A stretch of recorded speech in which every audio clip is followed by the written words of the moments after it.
Promise you, this is not clickbait. I genuinely did sell my RTX 4070 and get an Intel ARC A770. Seems like a bit of a wild move, but I'm going to go into why I did that and how it actually turned out. So last year, I built a new PC, and initially I was looking at the Intel ARC A770. I've been wanting to get an ARC card, and I really wanted to support Intel in what they were doing, but I was really unsure about the drivers, and I didn't want to risk getting it and then having problems because I didn't really have the funds at the time to sort it out. So I went with the 4070, and there was no issues with the 4070 whatsoever. It played really well, absolutely fantastic for gaming, honestly, and it was fantastic for streaming as well.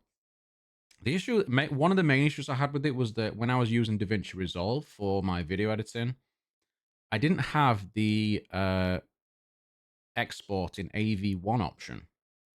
Now, I've since learned that you need to have the studio version of DaVinci Resolve, the paid version, to be able to use NVIDIA's AV1 encoder to render out your videos. So I thought, well, I'm not getting one of the benefits from it. I don't really need this level of gaming performance. And so a couple of months back, I decided, you know what, I'm going to go and give the Intel ARC a try. There's been a lot of updates to ARC in that time, and it seemed like it was a really good time to jump in because it was performing well on quite a lot of games. They'd fixed a lot of the issues. It was still a risk for me because there's still some games that I play that are fairly old, such as Supreme Commander. I thought, sod it, I'm just going to do it. Sold the 4070, got the A770, the Acer Predator Bifrost version. And as expected, I took a big hit in the gaming performance, but it's still pretty great. I'm still getting over 100 FPS in most titles, and it's not too bothersome, but it can get a little bit annoying at times. And on Supreme Commander, again, it's something more with the shadows. The shadows can look a little bit strange, but other than that, I have had no gaming issues whatsoever. I've been playing the likes of Halo Master Chief Collection, Supreme Commander, Final Fantasy 14. We've been doing a lot of Helldivers too, as I imagine a lot of you are. And it's been working really well. I've had no grumbles when it comes to gaming. It's actually been really, really good. And I had no issues actually installing the card to start with. No issues with the drivers. Got it to output to display really quickly. So that was great. I've had no more issues, to be honest, than what I would have had with an NVIDIA or an AMD GPU, in all honesty. What was a pleasant surprise, though, really pleasant surprise, was when I went to edit my first video on the A770, and I went to export, and I went to the export options, and would you believe it, AV1 export is there.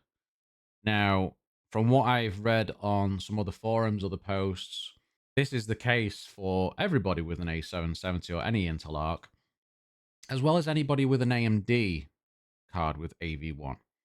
However, if you want to use AV1 with NVIDIA, it seems that you have to have the paid version of DaVinci Resolve, which, you're talking hundreds of pounds just to get that.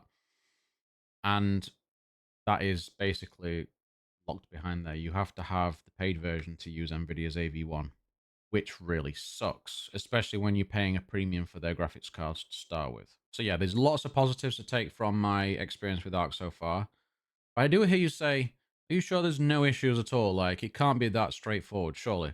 And yes, there's been a couple of other issues. So, using the PC in general, I have at times found it that certain programs would crash or lock up. Even at times where the screens have just gone off, it's just gone black, and then it's come back on after a few seconds. This happens every so often, not all the time, but it can get a little bit bothersome when you're using Telegram and all of a sudden it just decides to completely lock up and then the entire system just freezes. That's not normal. That's not something I've experienced on other graphics cards. So it's not I wouldn't say it's a completely smooth experience, but if you're somebody willing to put up with some small quirks and you want to give it a go, give it a go. If you're somebody looking to buy a graphics card and you just want it to work, you want everything to work, you don't want to have any problems, you don't like problem solving when it comes to graphics cards and things, find something else. I'd probably advise to go down the AMD route myself. Overall, though, I am benefiting from the swap because of that AV1 option in DaVinci Resolve now. So I'm very, very happy that I made the swap, and I'm also a couple of £100 better off because of it. No regrets at all. That's it. It's just a quick video. I just wanted to talk about that a little bit. And if there's any of you guys that are having, issues with ARC, or if you've got an ARC and you're finding it to be really, really good, I'd like to hear from you. Even if you're somebody that's considering looking at ARC, I do think Intel should be supported with this. We need to get more people using ARC. We need more competition. I think that's important. So, yeah, I look forward to hearing from you. Stay grounded. I'll see you on the next one.